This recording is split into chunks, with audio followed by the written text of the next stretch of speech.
Hey everyone, welcome back to Limit Breaker Fitness. Monty here again in the kitchen. Today we're going to make some chicken thighs. Take a look at these bad boys. Now I love chicken thighs because they tend to be one of the cheaper cuts you can get. They're a great source of protein and they're a lot more forgiving than chicken breast. The problem with chicken thighs that a lot of people seem to have though is there's a lot of cartilage in there and they don't find that appealing. And this is true because the chicken are bred so that they have larger thighs, and the larger the animal, the more cartilage there's going to be in there. So today we're going to do a braise on them to really break that down. And I got some vegetables here that I'm going to cook in there as well. And at the end, I'm going to show you how to use that braising liquid to make a lower calorie gravy. It's not quite a traditional gravy, but it's going to be really good and it's going to make for a great pan sauce. Let's get to it. So the first thing we want to do is season the chicken thighs. I'm using a pre-made barbecue seasoning that some friends picked up for me when they were down in Nashville because they know me so well. Thanks, guys. Now, it has just a little bit of sugar in it, but that's okay, because unlike our chicken breast, we're going to cook these thighs low and slow, so no need to worry about it burning. Once they're seasoned up, you want to place them in your cold pan, skin side down. Head on over to the stovetop and place your pan on a medium-low heat. There's plenty of fat in the skin and thighs, so instead of adding fat, we're looking to render it out of the thighs. Starting with a cold pan and letting them go for about 20 minutes on this low heat is going to allow us to render the fat, crisp up the skin, and develop a nice fond on the bottom of the pan. That's going to add a lot of flavor to the dish.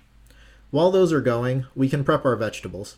Today I'm using onions, carrots, and potatoes, but feel free to use whatever you want. The parsley I was planning on adding on top at the end for some freshness and some color contrast, but truthfully, I forgot. Now for the onions, be sure to slice them from pole to pole. They'll be cooking for a while, so this will allow them to keep some structure at the end instead of just melting down.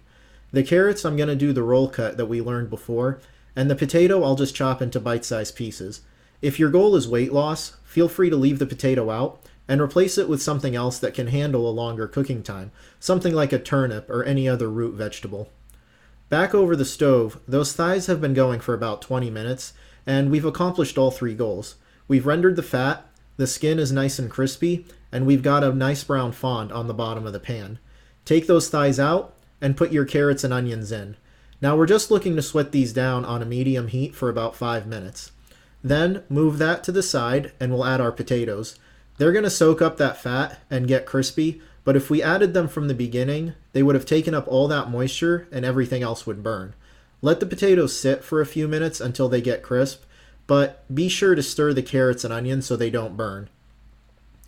Once the potatoes are crisp, add your thighs back to the pan and pour in just enough water to submerge them up to the skin. Add 1 tablespoon of the Better Than Bouillon and bring it up to a boil. If we don't bring it up to a boil here on the stovetop, then it'll never come up to temperature while it's in the oven.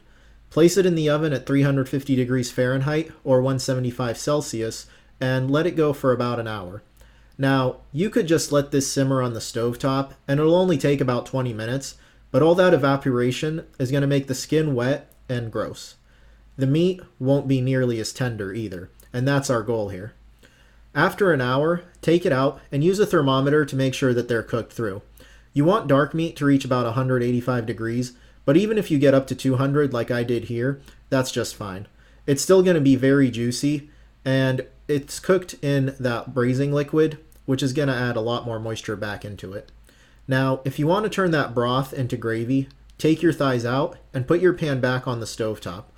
You're going to use either a cornstarch or a flour cornstarch or a flour slurry, and that'll thicken it up. Just be sure whatever you're using, you mix it separately in some cold water. That way you'll prevent lumps from forming. Once it's done, add it in stages, and you're probably going to need about 3 or 4 tablespoons depending on how much liquid you have. Once it's thick enough to coat the back of a spoon, you can go ahead, cut the heat, season it to taste, and plate it up. Now this whole pan should be coming in at around 1,155 calories, 108 grams of protein, 89 grams of carbs, and 33 grams of fat, while yielding 3 servings. If you want to reduce the caloric density, then omit the slurry and the potatoes, and it should come in at around 795 calories, 99 grams of protein, 14 grams of carbs, and 33 grams of fat. Just make sure that you pair it with another good source of carbs because we never want to completely omit a whole macronutrient.